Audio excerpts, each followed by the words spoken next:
We're going to start today with something quite startling. A claim so counter to how we think we use the internet every single day. It almost sounds like science fiction, maybe from a really unsettling novel. Imagine, just for a moment, settling in, maybe to take a breath.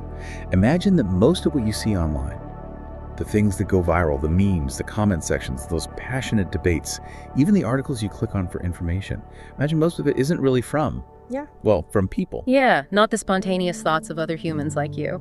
Instead, picture this vast digital world being run almost entirely by automated code, by complex algorithms, by actors that aren't human at all. And the really terrifying idea here, the core of what we're exploring, is that the internet is a place for genuine human connection, for real discourse, that it essentially, died years ago, actually. And what we have now is more like a sterile, automated landscape, a digital ghost town. This is your entry point, your gentle guide into what's known as the dead internet theory, or DIT. And we want to be clear, we're not treating this just as some wild conspiracy theory whispered online. No, not at all. We're looking at it as a kind of potential prophecy, something that seems increasingly backed up by some really cold, hard data. Data about digital traffic, about who or what is actually online. It's Hill and Monique here, and thanks for tuning in to Dreamy Deep Dive. And like we always say, this experience is all audio, just for your ears. That's right. So there's absolutely no need for a screen. You can just relax, settle wherever you are. Maybe you're driving, maybe resting at home. Just let the conversation, the sounds guide you. Let your mind focus purely on the ideas. And there are real benefits to that, taking this time away from screens. It's not just about relaxing, though that's important.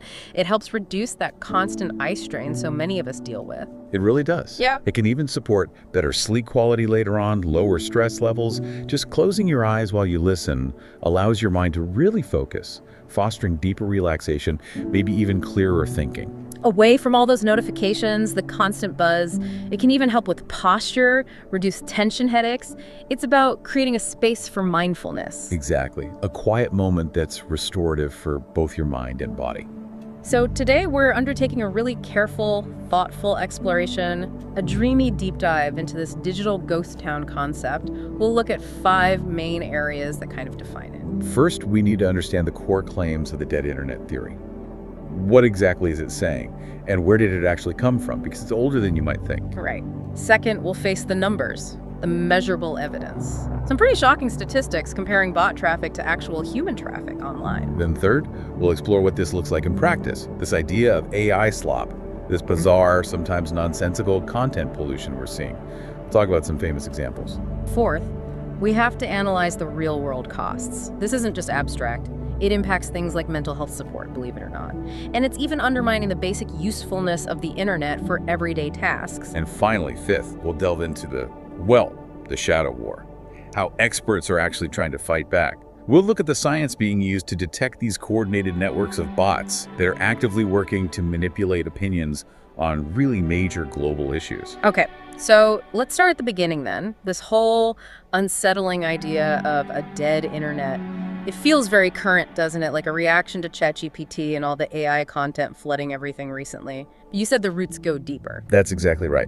While the theory really gained widespread attention around 2021, maybe fueled by some influential posts on forums arguing that most of the internet is fake, the actual core idea, the feeling behind it, is much older. Older? How much older? Well, people who follow the theory closely claim it builds on observations and discussions happening way back in 2016, maybe 2017. The fundamental belief, both back then and now, is that organic, spontaneous human activity online, the stuff that used to define the internet, has been fundamentally pushed aside, displaced. So this shift, this move away from a human-first web towards something more automated, people were noticing this long before today's generative AI tools were easily available to everyone. Precisely. The theory, from its inception, really rests on 2 main pillars, 2 core components. The first one is the more easily provable, more quantifiable part. It's the idea that the web is just dominated by bot activity and by content that's generated by algorithms, not people. And then that content gets manipulated, curated by the platforms themselves. It's like the whole environment's just flooded with synthetic noise. Okay, so that's pillar 1, the sheer volume of non-human activity and content.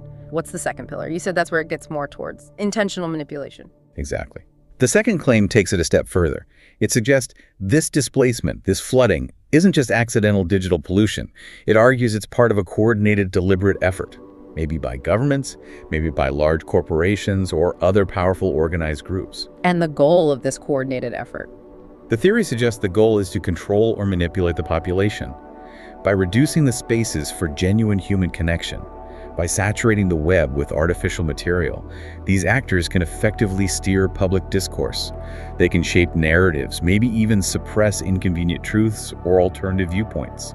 So it's the difference between seeing the internet as just broken, maybe overwhelmed, versus seeing it as a tool that's been deliberately weaponized, a tool designed almost to keep people separated, maybe more passive, more easily influenced. That's a good way to put it. And the big shift that happened after 2022, when tools like ChatGPT became publicly available, well, that just seemed to validate the theory for a much wider audience. Before 2022, creating and deploying fake content on a massive scale really required significant technical skill or state-level resources. It wasn't easy for just anyone, but now, with these accessible large language models, LLMs, the barrier to entry has just vanished. Suddenly, anyone or any low-budget content farm can flood the internet with plausible-sounding synthetic text or images. So DIT went from feeling like a niche, maybe slightly paranoid theory to feeling almost prophetic, like a diagnosis that suddenly seemed proven right before our eyes. And this feeling of sterility, this artificiality, it even impacts how we find information, right? This brings us to the idea of the illusion of search. Yes, this is a really crucial part of the theory. DIT proposes that the big search engines, especially Google, are complicit in this. They maintain this appearance of offering infinite information, this vast digital library, while simultaneously, behind the scenes, censoring or heavily curating what you actually see. How does that work? They don't delete things necessarily? No, not always deleting. It's more about limiting what gets indexed in the first place, what the search engine even knows exists.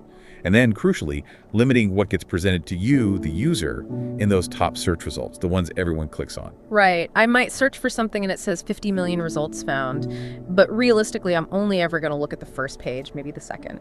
And those results, according to DIT, are carefully filtered, curated, maybe even prioritized based on non-human factors. Exactly. This selective filtering creates what proponents of the theory call the Potemkin village effect. Historically, Potemkin villages were these fake painted facades built just to impress visiting officials, hiding a less impressive reality behind them. So online, the theory is that the seemingly endless, deep, searchable web is just a facade? Kind of. An intentional illusion, according to DIT. The search results page looks impressive, like this vast ocean of knowledge. But it's actually a carefully constructed, maybe quite shallow front, designed to keep you within certain boundaries. And does the natural decay of the internet play into this? Things just breaking over time? It absolutely does. We talk about link rot. That's a very real phenomenon. Content gets moved, websites disappear, servers go offline, and you're left with broken links. Digital dead ends. It's like the digital equivalent of buildings crumbling. Okay, so that's happening naturally anyway. Right. But when you combine that natural decay with search engine algorithms that might be intentionally limiting what they index or show you, the actual useful, accessible web available to the average person shrinks dramatically. DIT suggests this shrinking, curated space isn't an accident. It's designed to confine users, perhaps guiding them towards more artificial or controlled content streams. It really makes you question everything, doesn't it? Every scroll, every top search result, if, as the theory suggests, so much of the activity is potentially fake. How much of the content can we actually trust? And that leads us directly out of the realm of theory and speculation and into the cold, hard numbers. Because there is measurable evidence out there that supports this feeling, this claim that the internet's authenticity is, well, deeply compromised. Yeah, we have to talk about the data. There was research from cybersecurity firms in 2023 that delivered a ratio, a number that really crystallizes this crisis of authenticity online. It's a staggering statistic. The 2023 numbers showed that automated traffic, bot traffic, almost perfectly matched human traffic across the globe. Just think about that for a second. When you're online, you are sharing that digital space almost equally with non-human entities. Code. What were the exact figures again? Bot traffic accounted for 49.60% of all internet activity measured. 49.6%. Human traffic, just barely a majority, at 50.40%. We are literally standing right on the edge, a 50-50 split between human and machine activity online. And this wasn't just a sudden jump in 2023, was it? It's part of a longer trend, a decline in the human share of the internet. Absolutely. It's a steady decline. Human traffic actually hit a decade high back in 2019, around 62.80%, but it's been dropping consistently since then. Wow, so we've lost over 12 percentage points of human share in just a few years. But you mentioned earlier the roots go back even further. Was there an earlier tipping point? There was. If you look back, a really crucial moment seems to have been 2014. In that year, there was the single largest drop in human traffic ever, recorded a massive 28.25% decline in just 1 year. And simultaneously, bot traffic surged to 59.0%. For that period, bots actually overtook humans as the majority of internet traffic. 2014. So nearly a decade ago, bots were already the majority, albeit maybe temporarily. Correct. And many people who subscribe to the dead internet theory point to that 2014 data point. They argue that was the moment the internet, functionally speaking, died. The moment the balance tipped decisively away from humans. So the era of a truly human-dominated internet might have ended much earlier than most of us realize, even if the consequences, like the flood of AI content, only became super obvious more recently. That seems to be the argument. But we need to be precise here, right? Because not all bots are inherently bad. Some bots are necessary, even helpful. That's a vital distinction, yes. We categorize bots broadly into good bots and bad bots. Good bots perform essential functions, the background tasks that keep the internet running smoothly. Like what, for example? Think of search engine crawlers, like the ones Google uses. They constantly browse the web to index pages, so that when you search for something, the engine knows where to find relevant information. Or performance monitoring bots, which check if websites are up and running correctly, ensuring services are stable. Without these good bots, the internet would be much less functional, much more chaotic. Right, so they're like the maintenance crew. But you mentioned earlier that even the role of these good bots is getting complicated now, especially with the rise of AI. It is, yes. There's growing scrutiny because these large tech companies, the ones developing massive AI models, they're using their web crawlers not just to index pages for search results anymore, they're also using them to indiscriminately scrape or harvest vast amounts of online content, text, images, everything to train their AI. So the data isn't just being used to help us find things, it's being used to build the AI itself. Exactly. And this undermines the original sort of implicit agreement. The idea used to be, let the crawler index your site, and in return, you get traffic from search results, maybe leading to revenue. But now, the value is increasingly flowing just one way back to the AI developer who gets the training data without necessarily sending traffic or value back to the original creator. Right. That definitely makes the good bot feel, well, a bit less purely good. It's serving corporate interests perhaps more than public utility now. It's becoming a point of contention for sure. Okay, but the real villains in this story, the ones driving the negative aspects of DIT, are the bad bots. What's their purpose? What are they designed to do? Bad bots are explicitly malicious. They're designed with harmful intent. Their activities cover a wide range.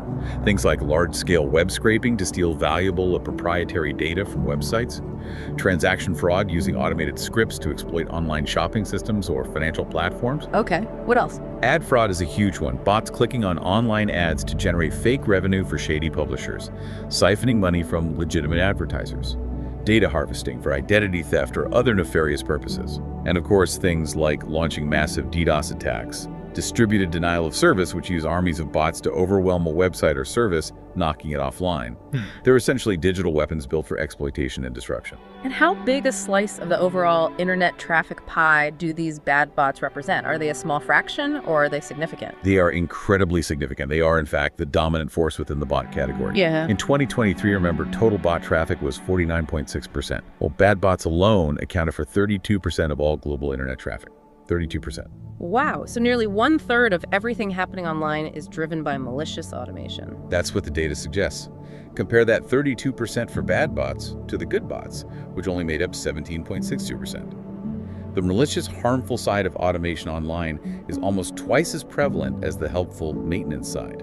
It's a huge chunk of global activity dedicated purely to deception, fraud, or disruption. That concentration is really quite shocking. And are these bad bot attacks spread evenly across the world, or do they tend to target specific places? The targeting is highly focused, actually. The United States bears the brunt of it. The US was the target for nearly half, 47% of all measured global bot attacks in that period. Almost half of all attacks aimed at one country. Why such a focus? Likely due to the size of its economy, its importance as a hub for tech companies, and its geopolitical influence. It's simply the biggest target. After the US, the Netherlands comes next, facing about 9% of attacks, likely because it's a major European data center hub. And Australia was close behind at 8.40%. This heavy concentration really suggests a strategic focus by malicious actors on major global economies and key nodes of information flow and influence. Okay, so we have this picture now. Nearly half the traffic is bots, and the majority of those bots are malicious, often targeting specific influential regions. Let's shift now from the sheer quantity of bots to the quality of the stuff the AI systems they enable are producing. This brings us to this term that's become quite common, AI slop. Yes, AI slop. It's a deliberately unglamorous term, and it fits. It refers to this massive deluge of low-quality, often nonsensical synthetic material that's being churned out by these generative AI models. And the key thing is, this content isn't really designed for human readers or viewers. Yeah. It's primarily created to satisfy algorithms, to gain engagement metrics, to just fill space. It's quantity over quality, taken to an extreme. Even before these powerful LLMs became widely available last year, were experts already worried about this kind of content saturation? They were, yes. There were predictions, often based on hypothetical scenarios where AI like LLMs might get loose or become easily accessible. And these predictions were quite dire. Some experts projected that a truly staggering percentage, somewhere between 99% and maybe even 99.9% of all content published online, could be AI generated by the years 2025 to 2030. 99%. That's almost everything. It essentially implies a future where the authentic human voice, the genuine human creation, is almost entirely drowned out, lost in an ocean of synthetic noise. If 99% of what we read, see, interact with online is synthetic, then the internet isn't just dead in the sense of lacking human connection. It's actively replicating itself with meaningless machine-generated stuff. What's the main motivation behind creating all this slop? Is it usually just about money? Often, yes. A primary driver, especially for text-based slop, are these operations known as content farms. These are websites, sometimes networks of sites, designed specifically to churn out incredibly high volumes of material. Often low-quality articles, sometimes rehashing existing content, or even advancing biased or completely false narratives. And why do they do it? Just to get clicks? Pretty much. The goal is to saturate search engine results for certain keywords, attract traffic, and then monetize that traffic through programmatic advertising, the ads you see embedded on web pages. It's a volume game driven by ad revenue. And this isn't just a theoretical problem, right? People have actually found and investigated these content farms. Oh, absolutely. Researchers have identified dozens of these AI-powered content farms operating across multiple languages. One investigation found nearly 50 such sites, publishing in 7 different languages, sometimes pushing out hundreds of articles per day. Their entire focus is on speed and volume, often with zero human editorial oversight, abandoning any pretense of quality control just to maximize algorithmic visibility. Hundreds of articles a day from a single site. That's industrial-scale production. How do analysts actually identify this stuff? How can they tell if an article was written by AI versus a human? Are there telltale signs? Sometimes the AI systems themselves leave behind inadvertent clues, like digital fingerprints. One of the clearest methods researchers use is actually searching for specific error messages that AI services like ChatGPT sometimes produce. Things like, if the AI is asked something outside its knowledge base, it might reply with the phrase like, "My cutoff date in September 2021. Or if it refuses a problematic prompt, it might say, "I cannot complete this prompt." Wait, so they search for those error phrases? Exactly. And when they do, they find clusters of articles, blog posts, even product descriptions online that contain these exact phrases embedded within the text. It's a dead giveaway that the content was generated by that specific AI model, and likely wasn't properly reviewed or edited by a human before being published. The machine inadvertently reveals itself. That's fascinating. It's like finding the robot's instruction manual accidentally left inside the product. Can you give an example of how clumsy or absurd this AI slop can actually be when it goes wrong? There was a really striking example involving one of these content farms. It was trying to automatically rewrite or summarize some anti-vaccination tweets into an article format. But the AI system, presumably due to its built-in ethical or safety guidelines, encountered a problem with the content. It couldn't or wouldn't fulfill the prompt as requested. Okay, so what happened? Because there was likely no human editor involved, the system just published the output anyway, and the actual title of the published article ended up being the AI's error message itself. It read something like, "Death news. Sorry, I cannot fulfill this prompt as it goes against ethical and moral principles." The error message became the headline. Yes, it perfectly captures the soulless, automated nature of this content. There's no human judgment, no common sense, not even basic functional logic applied before it goes live. It's just raw, flawed machine output dumped online. That really illustrates the lack of care. But AI slop isn't just poorly written articles, it's also visual, right? Especially on social media platforms like Facebook. And this brings us to Shrimp Jesus. Ah, yes, the Shrimp Jesus phenomenon. This became a kind of poster child for how weird and dead the internet can feel when algorithms run wild. These were these bizarre, often quite surreal AI-generated images that started going viral on Facebook. They depicted Jesus Christ, but, well, meshed together in various forms with crustaceans, like shrimp or crabs. Jesus made of shrimp. Why on earth would anyone create that, let alone spread it? That's the key point. It likely wasn't humans creating and spreading it initially. These images were almost certainly generated and pushed by automated content farms or bot networks. Why? Because the images were just so strange, so unexpected, so bizarre that they reliably captured human attention and engagement clicks, shares, comments, reactions. So the weirdness itself was the hook to game the algorithm. Precisely. The Facebook algorithm, like many others, tends to prioritize content that gets strong engagement signals, regardless of the quality or meaning of that content. Bizarre, controversial, or emotionally charged stuff often performs well algorithmically. So the bots created maximum weirdness to trigger maximum engagement. And did people actually engage with Shrimp Jesus? They did. Thousands of likes, shares. But here's the really DIT part. These posts also garnered thousands upon thousands of comments, and many of those comments were just single words like "Amen" posted over and over again, likely posted by other bots. Bots commenting "Amen" on AI-generated Shrimp Jesus images spread by other bots. Exactly. It creates this bizarre, closed feedback loop. AI generating content to please an algorithm, other AI engaging with that content to further boost it within the algorithm. The human user is almost incidental to this machine-to-machine interaction. It perfectly illustrates the DIT concept of a synthetic automated environment. The algorithm rewards the weird, so the machines produce the weird, and other machines applaud the weird. It feels like a spiral. This must create huge problems for the platforms trying to maintain some sense of reality, which leads to this concept, the inversion. The inversion. Yes, this term apparently originated among engineers at platforms like YouTube. It represented a deep existential fear they had about their own systems. They were grappling with the constant problem of fake views, people using bots to artificially inflate the view counts on their videos to make them seem more popular or credible. Right, that's been a problem for years. But what was the specific fear related to the inversion? The fear was that the use of fake views would become so widespread, so pervasive, that the algorithms designed to detect and filter out those fake views would eventually reach a tipping point. A tipping point where? Where the algorithm would essentially get confused about what's real and what's fake. Because the fake views, generated by coordinated bots, often follow very predictable, unnatural patterns. The fear was the algorithm might start learning that this synthetic, coordinated pattern is the normal default behavior for views. Oh, wow. So it would learn that fake is real. Exactly. And consequently, genuine, authentic human views, which are naturally messy, unpredictable, less coordinated, might start looking like anomalies to the system. The algorithm could then begin to misclassify real human views as fake or suspicious and potentially filter them out, precisely because they don't match the dominant synthetic pattern. The machine actively rejects reality because reality doesn't look like the fake version it's learned to expect. That's deeply unsettling. That's the ultimate digital gaslighting. It represents a scenario where the system designed to reflect reality actually begins to invert it, prioritizing the synthetic over the authentic. And we see echoes of this being financially incentivized now on some platforms, don't we? Like the changes on X, formerly Twitter. We do.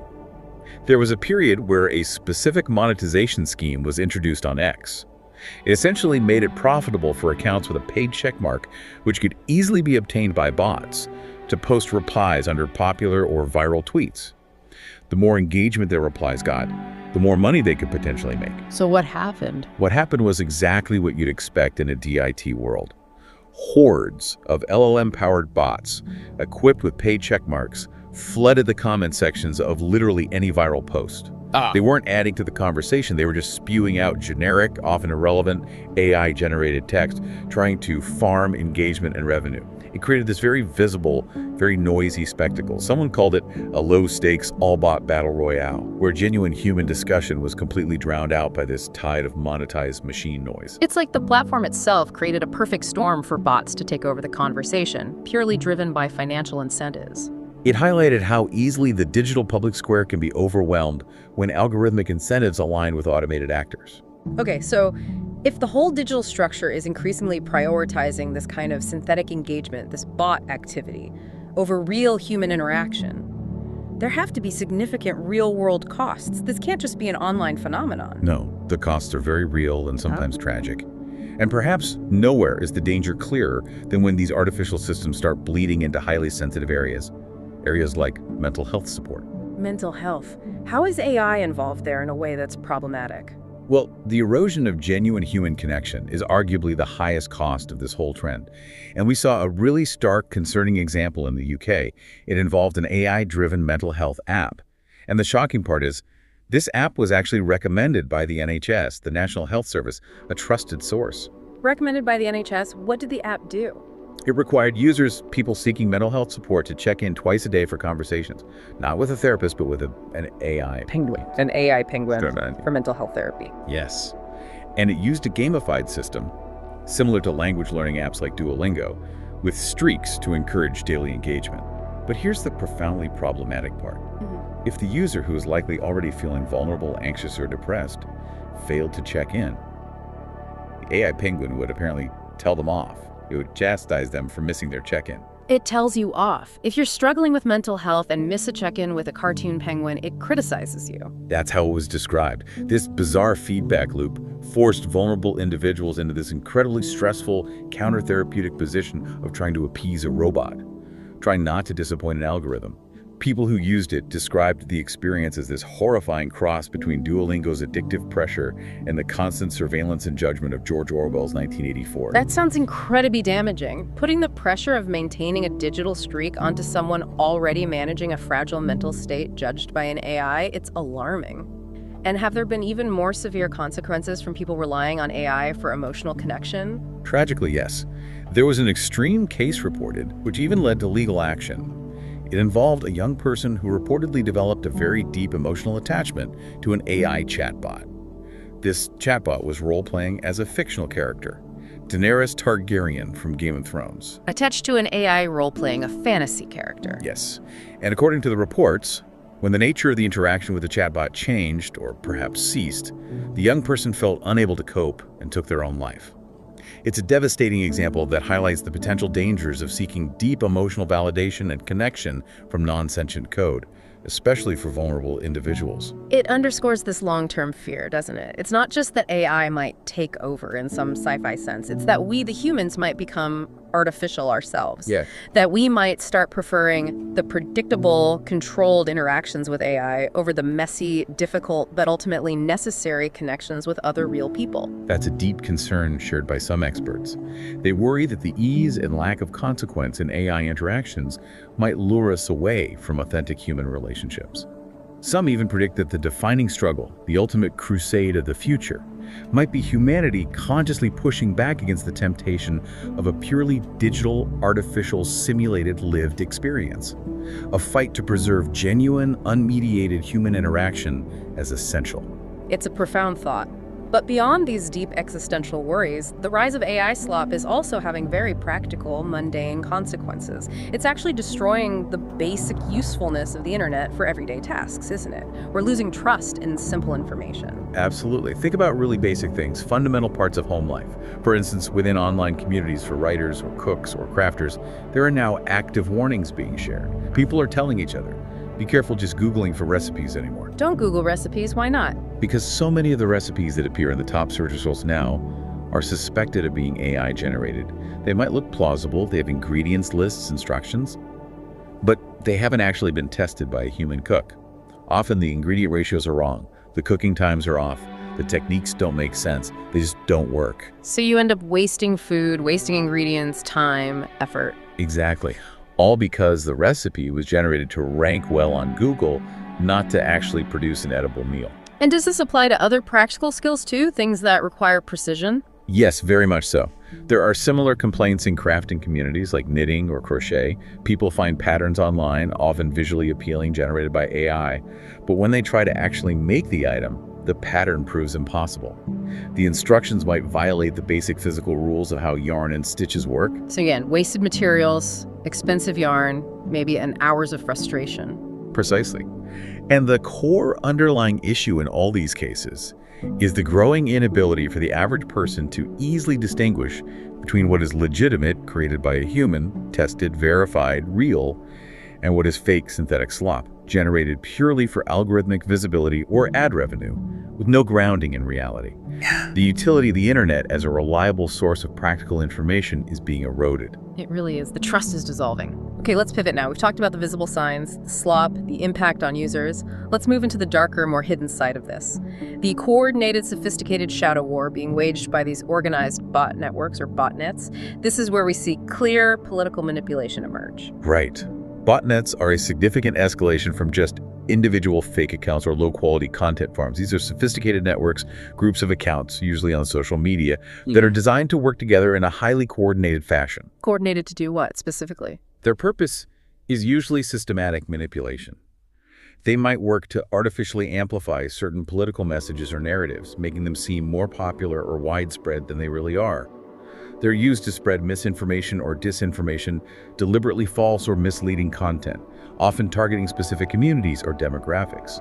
Or they might focus on amplifying specific websites or domains, driving traffic and perceived credibility to sources that push a particular agenda, far beyond what their genuine organic reach would be. So they're essentially digital weapons designed to distort public perception and interfere with democratic processes. That's a fair description of how they're often used, yes. And we have seen analyses suggesting their significant influence in major geopolitical events. Such as? Well, for example, studies looking back at the period of intense political polarization during the 2020 U.S. elections often cited the likely role of organized Russian botnets. The suggestion was that these networks were actively working to amplify extremist viewpoints and divisive content, potentially from both ends of the political spectrum, in order to deepen societal divisions. And governments are actively trying to combat these operations. There was a recent disruption of one of these networks, wasn't there? Yes, quite recently, in 2024, the U.S. Department of Justice, working alongside international law enforcement partners, announced they had successfully disrupted a large, covert bot farm.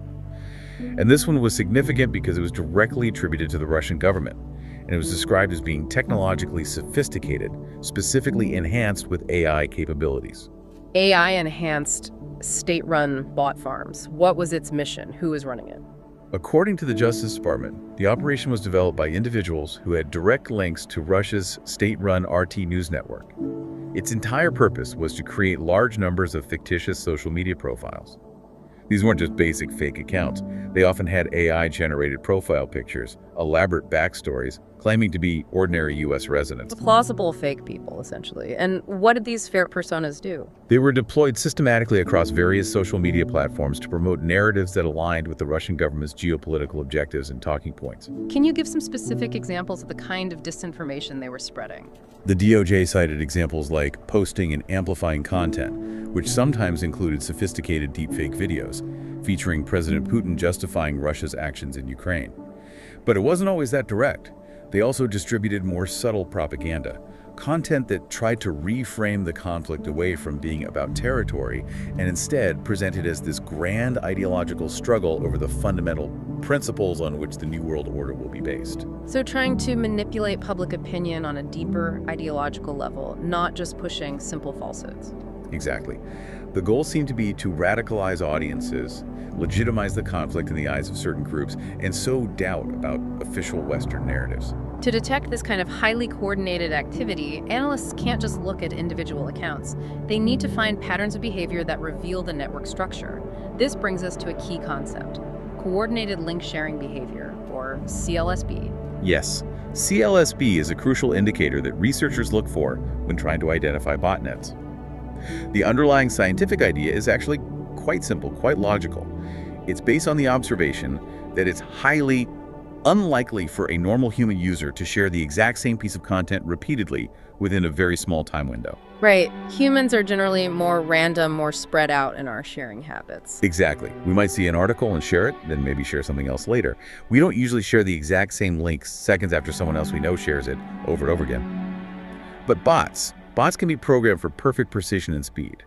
So, botnets often exploit this by having their member accounts post or retweet the exact same news article, the same link, almost simultaneously. Why do they do that? What's the advantage of simultaneous posting? It massively inflates the initial visibility and velocity of that piece of content. If dozens or hundreds of accounts share the same link within seconds, it sends a powerful signal to the platform's algorithm.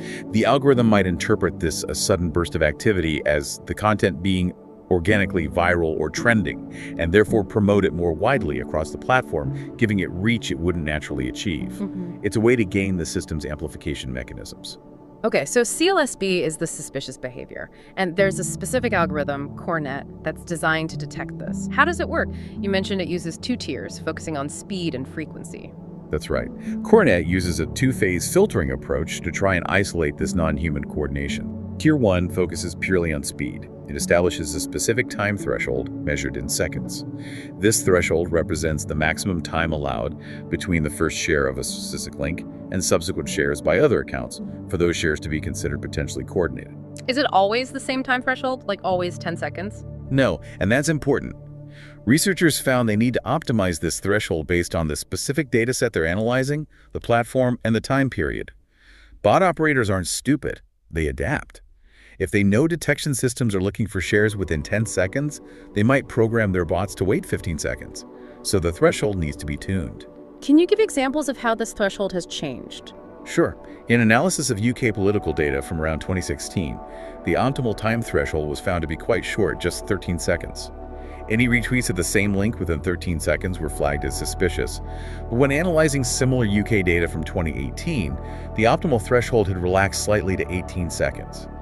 This suggests the bots might have become slightly less hyper-coordinated to try and evade detection.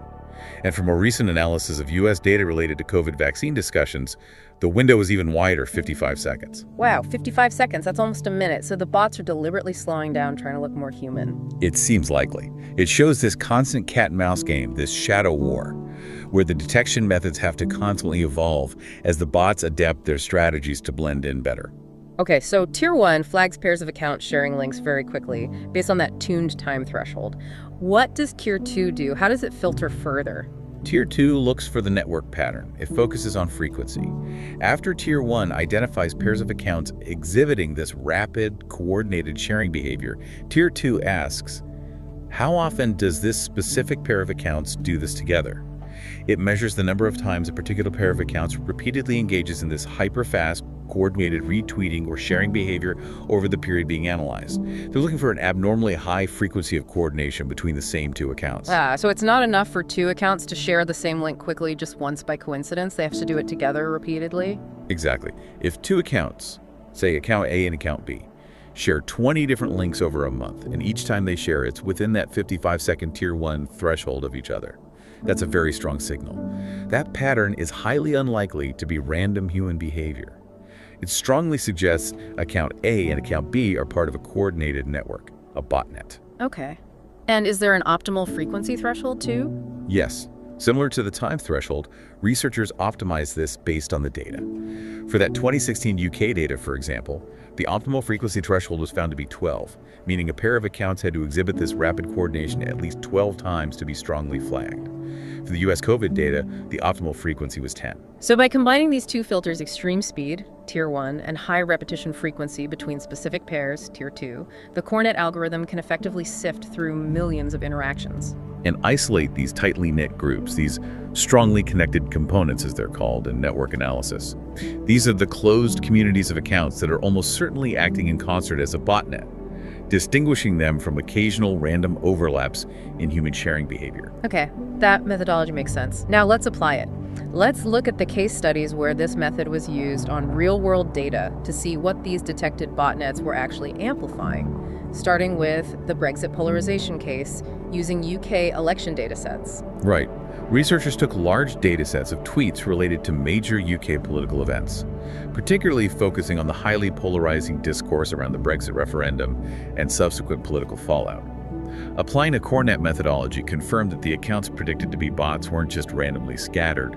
They formed these distinct, interconnected communities, the botnets, that were clearly working together to push specific political messages. And who or what were they pushing? When they looked at the 2018 dataset, which specific accounts received the most amplification from these detected botnets? The analysis showed a very clear pattern. The top amplified accounts were overwhelmingly associated with the pro-Brexit or Leave campaign, which was a major source of political division at the time. The single most boosted individual account belonged to Nigel Farage, a prominent Leave advocate. He received about 29% of the total amplification effort identified from the botnets. Nearly a third of the bot amplification focused on one person. Yes. The next most amplified account was the official Vote Leave campaign account, receiving 22% of the bot boost. And the third was another pro-Leave group, Leave You Official, at 12%. So these top three, all major players driving the Leave narrative and political polarization around Brexit, collectively received almost 2/3, 63% of the targeted amplification from these botnets. That's incredibly concentrated. It clearly demonstrates these weren't just random bots spreading noise. They were strategically deployed to bolster specific, highly influential voices and organizations on one side of a major political debate. Precisely. It shows the targeted nature of these influence operations. Now, this kind of analysis also brings up an important point about how we measure success when trying to detect these things. You mentioned overall accuracy can be misleading. Yes, this is a really critical technical point to understand. When researchers evaluate these detection models, they often report metrics like overall accuracy. And for these botnet detection models, the accuracy figures can look incredibly high, like 98.58% accuracy for the 2016 UK data, for instance. 98.58% sounds amazing, like it's catching almost everything. It sounds amazing, but it can be very misleading in this context. Why? Because the vast majority of users on a platform like Twitter are genuine humans, not bots. So a model can achieve a very high overall accuracy score simply by being very good at correctly identifying humans as not bots. That's the easy part because there are so many of them. Ah, okay. So the 98% accuracy mostly comes from correctly identifying the overwhelming majority who aren't the threat. The important question is, how good was the model at finding the actual bots, the ones we really care about catching? Exactly. And that's where a different metric called recall, or sometimes sensitivity, becomes much more important and informative. Recall specifically measures, out of all the actual bots that were present in the dataset, what fraction did the model successfully find and identify? Okay, so recall tells us how many of the bad guys we actually caught. What were the recall figures for these studies? They were still reasonably strong, but significantly lower than the headline accuracy numbers. Depending on the specific data set and the parameters used, the recall for detecting bots ranged from about 57.82% up to 74.54%. So roughly speaking, the models were successfully finding somewhere between slightly over half and about 3/4 of the actual bots present. Correct. Which on the one hand is a decent success rate given the challenge, but on the other hand, it clearly indicates that a significant portion, somewhere between a quarter, 25%, and nearly half, 42%, of all the malicious bots were likely still slipping through the net, remaining undetected. And the botnets probably only need a fraction of their bots to remain active to still have an impact, right? If they can avoid detection 25, 40% of the time, they can likely continue operating. That's the concern. It reinforces why this is an ongoing battle. The botnet operators are constantly tweaking their tactics, like relaxing their coordination timing, as we discussed specifically, to try and stay below these detection thresholds. It requires constant refinement of the detection models just to keep up. Okay. Let's move to the second major case study you outlined. The analysis of discourse around U.S. COVID vaccine policies, focusing specifically on discussions about potential government monitoring related to vaccines. Right. This analysis used a different data set, focusing on tweets related to this sensitive public health and civil liberties topic in the U.S.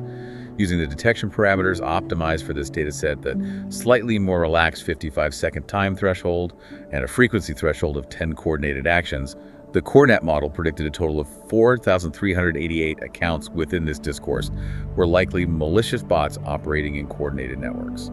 Over 4,000 bots identified just within that specific conversation topic. And what were these bots amplifying? Did they target specific websites or domains? Yes, the analysis looked at which external websites were most frequently being shared and amplified by this network of 4,388 predicted bots. And again, the pattern was extremely concentrated. One domain absolutely dominated the amplification effort, www.zerohedge.com. This single website accounted for 65%, nearly two-thirds of all the domain links being pushed by the botnet. Zero hedge. Okay, what were the other main targets? The next two most amplified domains were interesting geopolitically. Second place went to actualidad.rt.com, receiving 28% of the amplification. And fourth place was www.rt.com at 3%. Both of these are directly linked to the Russian state-affiliated news network, RT. Squeezed between them in third place at 4% of the amplification was www.infowars.com. So the vast majority of the botnet's effort in this COVID vaccine discourse was focused on amplifying Zero Hedge, RT domains, and InfoWars. What does that tell us? It reveals a very clear narrative strategy. These domains are generally known for publishing content that is often highly critical of mainstream institutions, pushes anti-establishment viewpoints, or promotes narratives that challenge or cast doubt on official government or public health information. The botnet appears to have been systematically deployed to create an artificial sense of widespread support for or agreement with the perspectives shared on these specific sites, particularly content questioning vaccine policies or government motives. It creates an illusion of grassroots dissent. And did the accounts being amplified follow the same pattern as the domains? Exactly the same pattern, yes. When they looked at which specific Twitter accounts were most frequently being retweeted or promoted by the botnet, the results mirrored the domain amplification. The single most boosted account was the @ZeroHedge Twitter handle, again receiving 65% of the amplification effort. Second place, at 28%, went to an account belonging to a political commentator, at Luz Carrillo 66. And third place, at 4%, went to another account known for anti-establishment content, at Zeus Fan House. It's incredibly consistent. The botnet funnels attention both by sharing links and by amplifying specific user accounts towards a tiny, select group of voices. And by doing so, it artificially inflates their perceived reach, influence, and credibility within a very sensitive and potentially divisive public conversation. That's the core mechanism of manipulation at play. Coordinated amplification to distort the perceived landscape of opinion. Okay. Taking all this together, the theory, the bot traffic statistics, the AI slop, the real-world costs, the botnet mechanics, these case studies, it paints a really quite chilling, comprehensive picture of our current digital landscape. It leads to the conclusion that while the internet maybe isn't technically dead in the sense of being switched off, its authenticity, its reliability as a space for genuine human connection and trustworthy information has been severely compromised, severely diluted. I think that's a fair summary. The fundamental challenge moving forward isn't just about filtering out obvious spam or crude bots anymore. It's becoming an almost existential challenge of distinguishing genuine human interaction and creation from synthetic content and behavior that is meticulously designed to appear genuine. And the synthetic side is getting better, more flawless all the time. Right. As the AI models generating this stuff become more powerful, more sophisticated, the task of telling real from fake gets exponentially harder. It really does. And we can predict how this will evolve. As these generative AI models become more advanced, they might even become more aware, in a sense, of the patterns that get them detected. They, or the people deploying them, will likely continue to adapt. They'll relax their coordination parameters further, scatter their network structures, introduce more randomness, all to avoid triggering detection systems like Cornet. So the current methods based on timing and frequency might become less effective over time. They will likely need to be augmented, yes. The ongoing fight requires the detection systems themselves to become more sophisticated, more holistic. They need to look beyond just the behavioral patterns of coordination. What else could they look at? The future of this research likely involves integrating other types of analysis. For example, adding sophisticated topic modeling to understand the actual subjects and themes being amplified by suspected botnets, and incorporating sentiment analysis to determine the emotional tone and likely intent behind the amplified messages. Is the goal purely positive, aiming to share information? Is it negative, aiming to attack or denigrate? Or is it more subtly manipulative, trying to polarize or confuse? So it's about understanding not just that coordination is happening, but what is being coordinated and why, moving from detecting the network to understanding its narrative purpose. Exactly. That deeper level of understanding will be crucial for truly combating these increasingly subtle influence operations. Well, this has been a truly comprehensive and maybe somewhat sobering, dreamy deep dive into this uncanny digital valley we find ourselves in. As we start to wrap up, we really encourage you, our listeners, perhaps to just take a moment. If you were looking at a screen, maybe look away now. Just let this complex information settle, breathe. Remember, focusing purely on the audio, even just for these closing moments, is a really positive thing you can do for yourself. It supports that sense of mindfulness, it can help release tension, maybe ease a headache, and it provides that restorative break from the constant visual stimulation of our digital world. Thank you so much for joining us, for listening so attentively on this journey. It's Hill and Monique here, and thanks again for tuning in to Dreamy Deep Dive. If you found this exploration into the hidden realities of our digital world intriguing, or perhaps even important, we'd love it if you'd subscribe to Dreamy Deep Dive. We'll be bringing you more of this kind of ASMR-like, knowledge-rich content in the future. You can hit the little bell button, usually somewhere near the subscribe button, to make sure you get notified whenever we release a new deep dive. And perhaps most importantly in today's algorithmic world, if you liked this, please consider giving it a like or a thumbs up. It really helps the platform recommend this content to other listeners who might share your interest in this kind of thoughtful, non-visual exploration. Or, even better, share it directly with people you know who might appreciate stepping away from the screen and just listening, learning, and thinking deeply about the world around us, both digital and real. We want to leave you with one final provocative thought to maybe mull over as you go about your day, stepping away from this conversation. Considering everything we've discussed, if the big online platforms continue to prioritize raw engagement metrics, clicks, shares, view time, above almost everything else, and if AI-generated content is becoming increasingly sophisticated and specifically pleasing the AI-powered recommendation systems that drive those platforms, what does that mean for us? Are we, the human users, the actual people these platforms were supposedly built for? Are we destined to become just bystanders, spectators in our own digital world, watching machines talk to machines about things generated by other machines? Something to think about. Till next time, take care and listen well.